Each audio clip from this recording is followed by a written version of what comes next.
He was hired to sing at the Vampire King's ceremony, but the groom was her ex-fiancé. The invitation arrived on black parchment, sealed with crimson wax bearing the mark of the vampire court. Celeste held it between trembling fingers, her voice coach reading over her shoulder. The Vampire King's bonding ceremony, Maestro Laurent breathed. Celeste, do you understand what this means? Vampires only bond once every century. This is the highest honor a human singer could receive. Celeste nodded, though her stomach churned with anxiety. 3 months ago, she'd submitted her audition tape to the vampire court on a whim, never expecting a response. Now, she was being summoned to the Obsidian Palace to perform the ceremonial songs at King Theron Blackwood's eternal bonding. The payment alone would save her family's struggling music conservatory. She couldn't refuse. 2 weeks later, Celeste arrived at the palace as twilight painted the sky in shades of purple and gold. The structure loomed before her, a Gothic masterpiece of black stone and silver spires that seemed to pierce the heavens themselves. Vampire guards in midnight armor escorted her through gates that whispered shut behind her with an ominous finality. Miss Ashbourne, a pale woman in elegant robes, approached. "I am Vivienne, the King's Chamberlain. Welcome to the Obsidian Palace. The ceremony is in 3 days. Until then, you'll rehearse daily and learn our traditions." Celeste was led through corridors lined with portraits of previous vampire monarchs, their eyes seeming to follow her progress. The palace hummed with an ancient energy that made her mortal blood sing in her veins. Her quarters were surprisingly warm, a suite decorated in deep burgundies and golds, with a view of the palace's famous night gardens. On her bed lay several scrolls containing the ceremonial songs she'd need to master. That first night she barely slept. The songs were unlike anything she'd encountered, written in old vampiric, with melodies that seemed to resonate with something primal and eternal. When she practiced them softly, the very air around her shimmered. The next morning, or rather evening, as the vampire court operated on nocturnal schedules, Celeste was summoned for her first rehearsal in the grand ceremonial hall. The space took her breath away. Vaulted ceilings stretched impossibly high, painted with celestial maps of constellations long forgotten by humans. Massive pillars of obsidian supported archways carved with scenes of vampire history. At the center stood a raised dais where the bonding would take place. "You'll stand here," Vivienne indicated a platform to the left of the dais. "The king and his bride will enter from opposite sides at moonrise. Your first song calls them together, the second binds their essence, the third seals their bond for eternity." Celeste practiced her positioning, her voice echoing through the empty hall with haunting beauty. She was so focused on the acoustics that she didn't notice she had an audience until Vivienne suddenly bowed deeply. "Your Majesty." Celeste spun around and froze. Standing in the shadows at the hall's entrance was a figure of terrifying magnificence. King Theron Blackwood stepped into the candlelight, and Celeste understood immediately why vampires inspired both worship and fear. He stood well over 6 feet tall, with a warrior's build evident even beneath his formal black attire. His face could have been carved from marble, sharp cheekbones, a strong jaw, and lips that suggested both cruelty and sensuality. But it was his eyes that captured her, ancient silver eyes that held centuries of knowledge, power, and something that looked almost like loneliness. His presence filled the enormous hall, making the air feel charged with electricity. "Maestro Laurent spoke truthfully," Theron said, his voice like dark velvet. "Your voice is extraordinary, Miss Ashbourne." Celeste managed a shaky curtsy. "Thank you, Your Majesty, I'm honored to serve." Those silver eyes studied her with an intensity that made her feel transparent. The bonding songs are not merely performances. They carry ancient magic that will link my essence with my bride's for eternity. Do you understand the weight of this responsibility? "I do, Your Majesty. I won't fail you." Something flickered across his face, too quick to identify. "See that you don't. Eternity is a very long time to live with a poorly executed bond." He turned to leave, then paused. "Vivienne, ensure Miss Ashbourne has everything she needs, and Celeste." He looked back at her, and for a moment his expression was almost gentle. "Welcome to the Obsidian Palace. I hope your stay here proves memorable." After he left, Celeste released a breath she hadn't known she was holding. The king seems pleased, Vivienne observed. That's good, he's been rather unsettled lately. Unsettled, he's about to bond for eternity. Shouldn't he be happy? Vivienne's expression grew carefully neutral. Political alliances often take precedence over personal happiness, even for kings, perhaps especially for kings. Celeste wanted to ask more, but Vivienne quickly changed the subject, drilling her on proper ceremonial protocols. The next 2 days passed in intensive rehearsals. Celeste saw King Theron only from a distance, a dark figure moving through the palace with deadly grace, always surrounded by advisors and courtiers. She noticed he never smiled. On the evening before the ceremony, Celeste decided to walk through the night gardens to calm her nerves.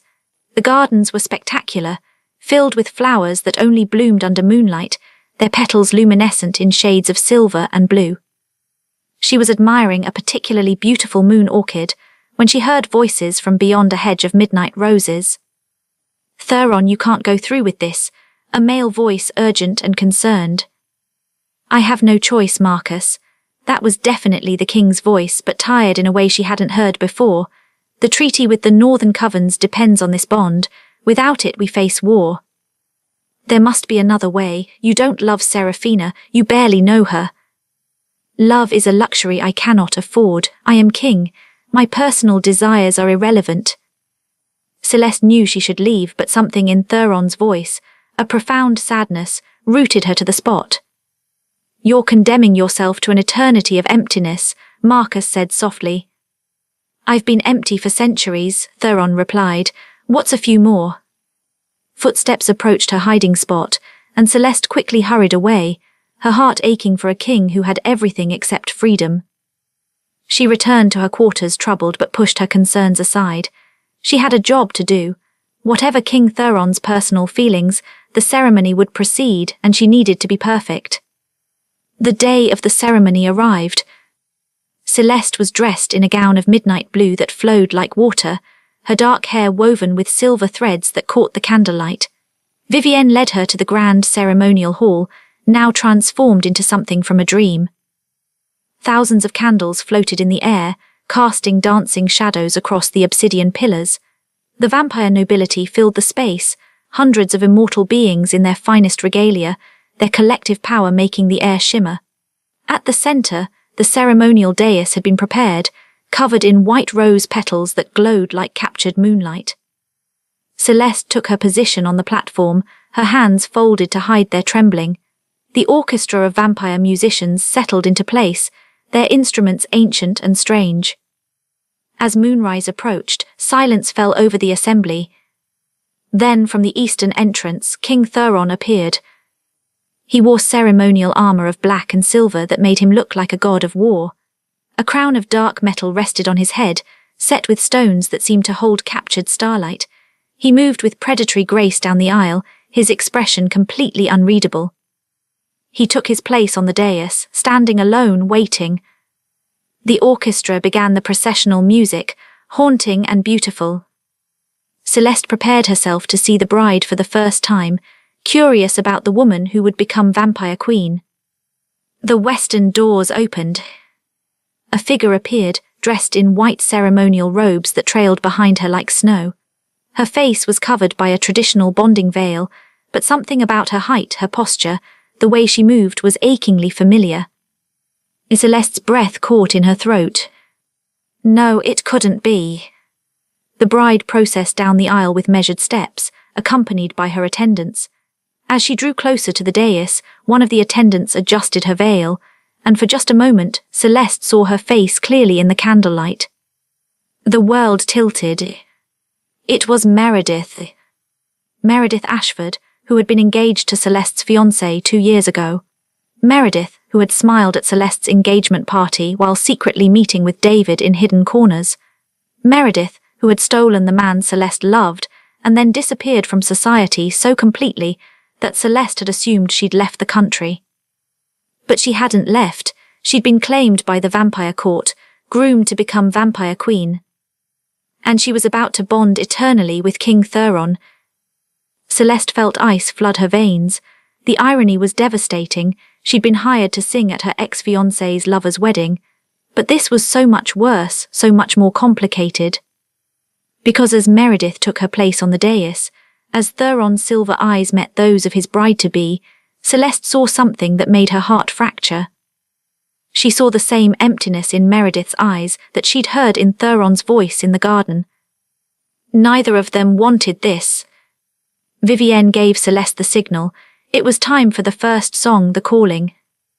Celeste opened her mouth, praying her voice wouldn't betray her shock, but as the first notes emerged, something unexpected happened. The song took over. Her voice filled the hall with such pure, haunting beauty that even the ancient vampires fell silent in wonder. The melody was older than empires, speaking of love that transcended time, of bonds that could survive eternity, of two souls finding completion in each other. As she sang, she watched Theron's face. For the first time since she'd arrived, she saw real emotion there, not happiness but a profound grief that matched the ache in her own chest. This was wrong, all of it was wrong. But the ceremony continued, and Celeste sang the ancient words that would bind two people who didn't love each other for all of eternity. The first song ended and ceremonial silence fell over the hall. Celeste prepared for the second song, the binding, but then King Theron raised his hand. The gesture stopped everything. Confused murmurs rippled through the assembled vampires. "Your Majesty," the High Priest stepped forward, "is something wrong?" Theron stood motionless, his silver eyes fixed not on his bride but on Celeste. "I cannot do this." Shock waves rolled through the assembly. Meredith's veiled head snapped toward the king. "Your Majesty," the High Priest's voice was controlled, "the ceremony has begun. To stop now would..." "Would what?" Theron's voice held danger. "I am king. I have given everything to our people. I will not give eternity itself to a bond built on political convenience." Chaos erupted. Vampire nobles rose, voices raised in protest. The Northern Coven's delegation looked murderous. Through it all, Celeste stood frozen, unable to look away. Meredith slowly lifted her veil, revealing her beautiful vampire face, but her expression held relief, not anger. "Thank the ancients," she whispered. "I thought I was going to have to be the one to object." Theron's head turned sharply. You didn't want this either." "Want it? I've been dreading this for 6 months. But the Northern Coven said if I didn't go through with it, they'd kill my family. My human family." Theron's expression transformed into terrifying rage. "Marcus, arrest the Northern delegation. Charge them with coercion of a royal bond." Guards moved swiftly as Northern vampires protested. Theron's power filled the room, pressing down on everyone. "You dare threaten human families to force a bond?" His ancient rage was barely contained. "Take them to the dungeons." As they were dragged away, Theron turned to Meredith, his expression softening. "You should have told me. I would never have allowed threats against your family." Meredith's eyes filled with bloody tears. "I was afraid. I'm newly turned powerless. You're the Vampire King."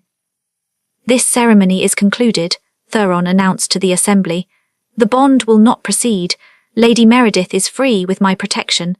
Anyone who threatens her or her family will answer to me personally." He paused, finding Celeste's eyes once more. "Miss Ashbourne, you will be compensated fully. Your discretion would be appreciated." Then he walked from the hall, leaving chaos behind. That evening, Celeste walked through the night gardens, her mind reeling. She'd been asked to stay for the inquiry into the Northern Coven's conspiracy. "They're beautiful, aren't they?" She spun to find Theron standing behind her, no longer in ceremonial armor. He wore simple dark clothing that made him look less like a king and more like a man. A very tired, very lonely man. "Your Majesty." "Please, just Theron in this garden." He moved beside her, looking at the glowing moon orchids. "I come here when I need to remember that beauty can exist without purpose or obligation." Without his crown and armor, she could see the man beneath, someone who'd lived so long the weight showed in his eyes. "That was brave," she said softly, "what you did." "Brave or foolish, I may have just started a war." "Does that matter more than your freedom?" Theron looked at her fully, intensity burning in his silver eyes. "No one has asked me that in 300 years. "Does it?" I thought so, but standing on that dais, about to bind myself eternally to someone I didn't love, I heard your voice singing about eternal devotion, and I realized I was about to make a mockery of everything those words meant. He reached out, fingers gentle as they touched a flower petal. Tell me, Celeste, in your human life, have you experienced the love the songs describe? Her heart clenched. I thought I had. I was engaged 2 years ago to a man named David. Then I discovered he'd been seeing someone else. He left me 3 weeks before our wedding. Meredith, it wasn't a question. Her head snapped up. How? I've lived long enough to read people well. The way you looked at her when she entered, that was recognition and pain. He moved closer. The woman who stole your fiancé became my almost bride. Fate has a twisted sense of humor. I didn't know if I should say anything. I'm glad you didn't, he paused. Do you still love him? No, the love died that day.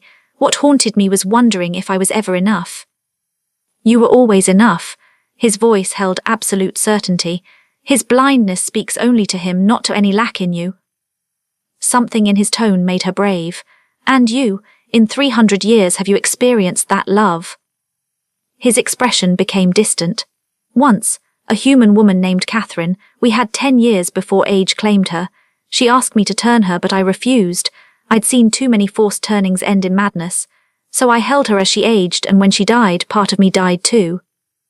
I'm so sorry. It was 200 years ago. But time doesn't heal all wounds. I swore I'd never love again. Keep my heart frozen safe. He looked at her, ancient pain in his eyes. Until tonight, until I heard you sing and realized I was about to lock myself into an eternity of exactly that, frozen and hollow. His fingers barely brushed her cheek. You have power in your voice, it carries truth. When you sang about eternal love, I felt something I haven't felt in 2 centuries. Hope, and it terrified me. Celeste's heart pounded. Your heart races, he murmured. I frighten you. No, this frightens me, whatever this is. Yes, this, understanding lit his eyes. They stood in moonlight, 2 wounded souls circling something neither could name but both felt. I should go, Celeste said. This isn't, we can't. No, we can't, you're human, I'm Vampire King. This is impossible. Completely impossible. Neither moved. Then Thuron stepped back, distance between them again. Lady Meredith has requested to speak with you. She wishes to apologize for the past. She doesn't need to. Perhaps not for you, but she needs to for herself. He bowed slightly. Good night, Celeste. Thank you for this conversation. It was necessary. He vanished into shadows, leaving her alone with a confused heart. Meredith waited in the east wing. She looked smaller, younger than the confident woman who'd stolen David. Thank you for coming, Meredith said. I need to apologize for what I did with David. Celeste had imagined this moment countless times, but now she found she didn't need rehearsed speeches. Why did you do it? Because I was selfish and jealous. You had this gift, this voice, this purpose. I had nothing but a pretty face. Taking David was about proving I could have something you wanted. Did he make you happy? For 3 months, then he moved on to someone else. Turns out you weren't the problem, he was. Meredith's expression turned sad. I lost everything. That's when the Northern Covens found me. They offered eternal life, but it was a trap. They turned me, then said I'd bond with the king. When I hesitated, they threatened my family. Celeste felt anger dissolving into understanding. Thuron won't let them hurt your family. He won't. He gave up everything to save me from that bond. That's not the action of the monster I'd heard about. No, it's not. Meredith studied her. He watches you, you know, the way he looks at you. I've never seen anything like it. She leaned forward. I have no right to give advice, but I've learned something. Eternity is very long when filled with regrets about chances not taken. Before Celeste could respond, Vivienne appeared. Miss Ashbourne, the king requests your presence. Immediately. Thuron's study was cosy, lined with books, comfortable furniture, a fireplace casting dancing shadows. He stood by the fire, tension in every line of his body. You sent for me. He turned. I need complete honesty. When you sang tonight, did you feel anything unusual? She thought back, the song took over, like something ancient was singing through me. Theron's expression intensified. The ceremonial songs contain old magic. They identify true bonds, souls meant to be joined. When performed for destined mates, the magic activates. I don't understand. The magic didn't activate for Meredith and me, but there was power there, waiting. He moved closer. Old legends say the magic lies dormant until it recognizes a true bond. Her breath caught. What are you saying? I'm saying I've spent 300 years refusing to feel, building impenetrable walls. And then you arrived with your voice and wounded eyes and brave heart, and those walls started crumbling. He was very close now. When I stood on that dais, I wasn't thinking about Meredith. I was thinking about you. Theron. This is insane, impossible. You're human, I'm vampire. There are 1,000 reasons this can't work. His voice dropped. But I've lived long enough to know that finding someone who makes you feel alive doesn't happen often. I'm tired of duty without joy, of existence without life. What are you asking me? His cool fingers cupped her face. I'm asking if you feel this too, this impossible connection. She could lie, keep her heart safe. Or be brave. Yes, I feel it too. The kiss was gentle, a question. His lips cool against hers, but heat bloomed between them. Her hands found his shoulders, his arms wrapped around her waist. When they broke apart, both were breathless. This is complicated, she said. Extremely. People will disapprove. Undoubtedly. I might be making another terrible mistake. Theron smiled, a real smile that transformed his face. Perhaps, but maybe this mistake will be worth making. I don't know how this works. I'm mortal, you're eternal. I know, I swore I'd never fall for a human again, but I've learned something. Protecting yourself from loss also means protecting yourself from life. His expression grew serious. I've had 200 years of safety.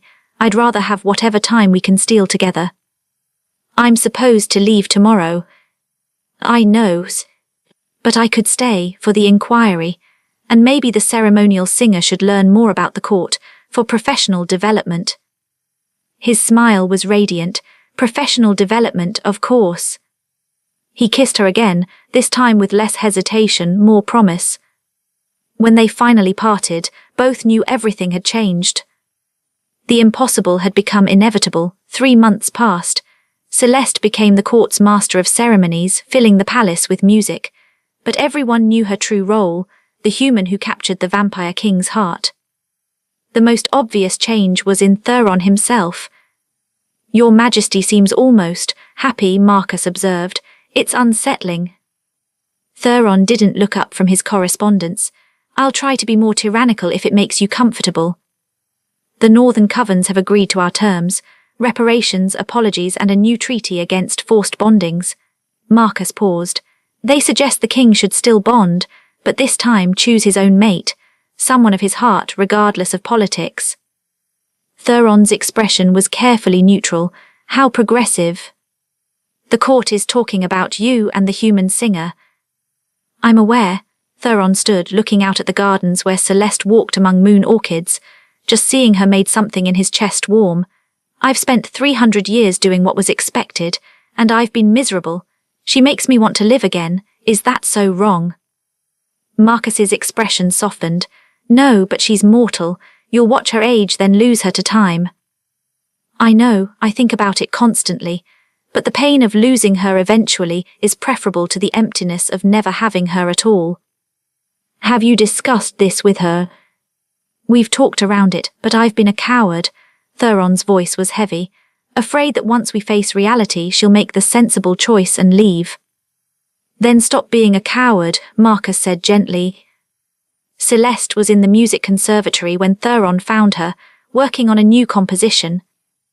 He stood watching her, this woman who'd become woven into his existence.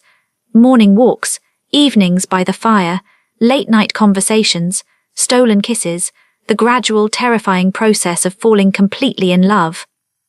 She looked up, her face lighting with a smile that made his heart ache. You're brooding, what's wrong? He closed the door. We need to talk. About us, the future, things we've been avoiding. Her smile faded. That sounds ominous.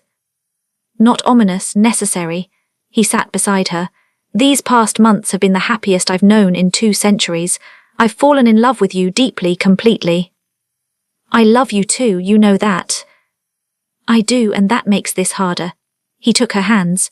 The court wants me to bond, and I want to bond for the first time since Catherine, but you're human. If we bond, I'll watch you age while I stay the same.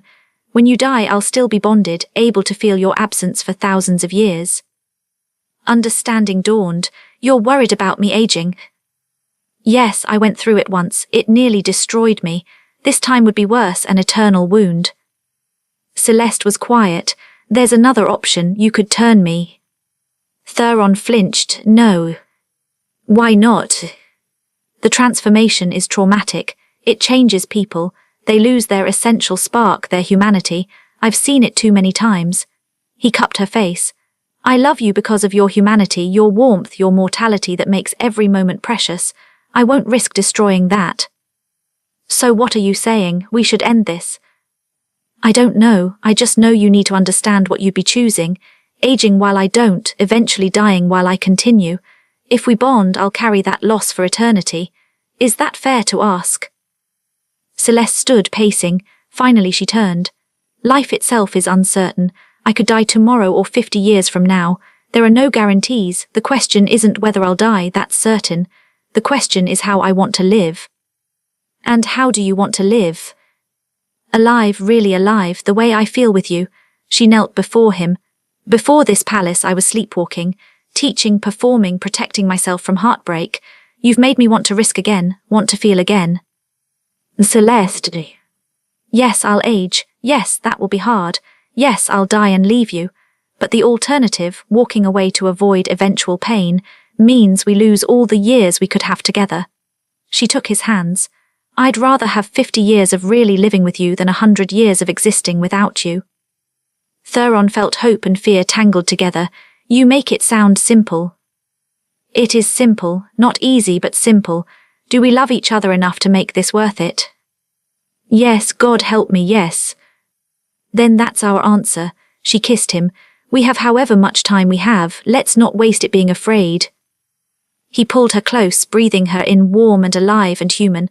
I love you, more than I thought I could love anything again. I love you too, enough to face whatever comes. 2 weeks later, King Theron announced he would bond with Celeste Ashbourne in a private ceremony. The vampire nobility reacted with predictable scandal, but Theron was king, and those who protested too loudly were reminded exactly how dangerous he could be. Support came from unexpected sources. Meredith spoke eloquently about choosing one's destiny. Marcus stood beside his king. Many younger vampires approved of prioritizing love over politics. The ceremony was held at midnight in the same hall where Theron had stopped his first bonding, but this time it was intimate, lit by hundreds of candles, attended only by close friends. Celeste wore midnight blue that captured starlight. No veil, she wanted Theron to see her clearly as she chose him. When she entered, his expression transformed with such raw love that even ancient vampires felt their hearts stir. She walked to him, hand extended. He took it, pulling her close. The high priest smiled. Let's skip the formalities, we know why we're here. Lady Celeste, would you sing your own bonding? She'd chosen to perform the ceremonial songs herself. As she sang, her voice filled the hall with haunting beauty. But this time, something different happened. The air began to shimmer. Ancient magic awakened. Visible threads of silver light wove between Celeste and Theron, connecting them. The old magic, the priest whispered. It recognizes them, a true bond. Celeste continued, tears streaming as she felt the magic working. It felt like coming home. When she reached the binding verse, Theron joined his voice with hers, deep and rich, carrying centuries. Their voices twined together in harmonies that resonated with power. Silver threads multiplied, weaving complex patterns. The magic showed what they knew, their souls recognized each other, fitting together perfectly. As they sang the ceiling, the threads pulled tight, then sank into their skin. Celeste gasped. She could feel Thuron now, his presence in her mind and soul. And he felt her, the warmth of her humanity, the brightness of her spirit, the fierce love that matched his own. "It is done," the priest declared emotionally. "The bond is sealed. What the ancient magic has joined, let no force attempt to separate." Thuron pulled Celeste into his arms, kissing her as witnesses erupted in celebration. "I can feel you," she whispered, "inside my heart." "I know," he murmured. "You're part of me now, for whatever time we have and whatever comes after." 20 years later. Celeste stood at the piano, her fingers still graceful though her hands now showed age, fine lines, silver strands in her hair. She was 45, visibly older. Thuron looked exactly the same. It should have bothered her more, but through their bond she felt his love, unwavering, growing stronger, indifferent to physical changes. Meredith appeared at the door. "Can I ask you something? Do you regret not being turned?" "Sometimes I wonder, but becoming vampire would change who I am. The warmth, the passion, that's what he loves." "Does he seem unhappy?" Celeste thought of that morning, Thuron kissing her awake, calling her beautiful, laughing, holding her hand. "No, he seems content." "Then trust that, you've given him life, real life, that's worth any price." That evening, Thuron found her still at the piano. New composition, about time, love, and being grateful for what we have. He kissed her softly. "You've been talking to Meredith." "I'm getting older and you're not. Doesn't that bother you?" "It reminds me our time is precious."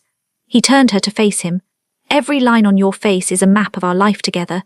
Every silver hair is a year we've shared. Your soul doesn't age, Celeste. Your spirit, your brilliant mind, generous heart, that's what I love." Tears spilled down her cheeks. "I love you too, I just wish we had more time." "We have now, we have today." He wiped her tears.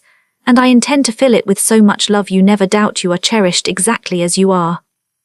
Through their bond, she felt the truth of his words. His love burned brighter because he knew it wouldn't last forever. 30 years later. Celeste was 75, silver-haired and lined with age, but her voice was still magnificent.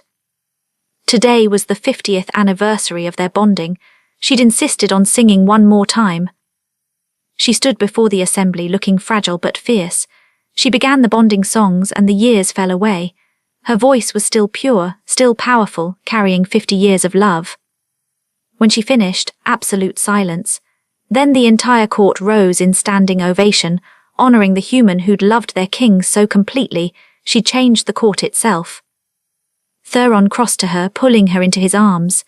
Through their bond, he felt her exhaustion but also her joy, her complete lack of regret. That night in their chambers, Celeste spoke quietly. "I'm dying, Thuron, not today but soon, I can feel it."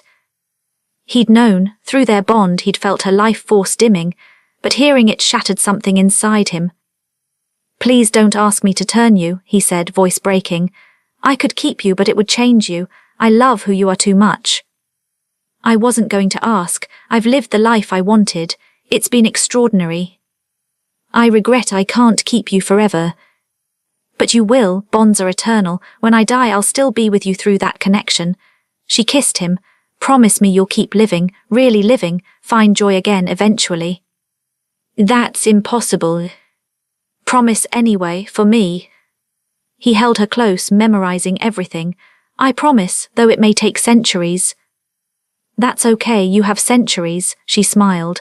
"I love you, thank you for 50 years of magic." "I love you too, thank you for teaching me to live again." They stayed like that through the night, their bond singing with bittersweet love. 6 months later. Celeste died peacefully in Thuron's arms. Her last words, "It was worth it, all of it." The palace fell silent. Thuron didn't leave their chambers for 3 days. When he emerged, he was the frozen king again. But on the 4th day, he went to the conservatory. He found Celeste's book of compositions, her gift to him. He began to play. The music filled the palace, heartbreaking and beautiful. Through the notes, Celeste's voice spoke again. Her love, her life, her joy, all captured in melody. And Thuron understood.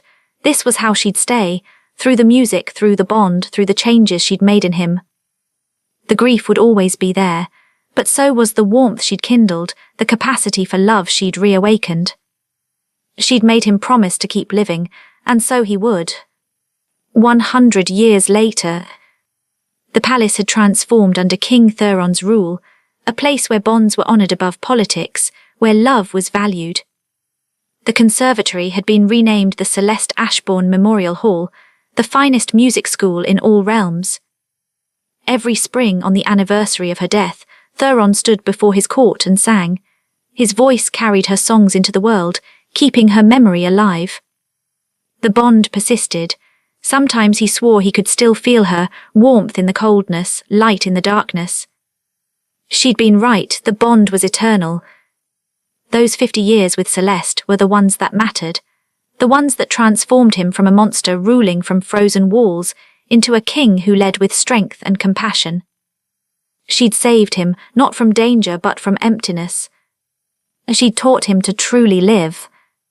And that gift would sustain him through all the centuries, a reminder that love, even temporary love, is always worth the price. Because it's not the length of time that matters, it's the depth of the living. Celeste had helped him live more fully in 50 years than in the 300 before her. That was the real magic, the real eternal bond. Not just the spell connecting their souls, but the change she'd wrought in his heart, a change that would last forever. If Theron and Celeste's story touched your heart, you're going to love what's waiting on my Patreon. Get access to exclusive stories, character backstories, alternate endings, and join a community of fans who can't get enough of supernatural romance. Your support helps me create more magic. Link in bio.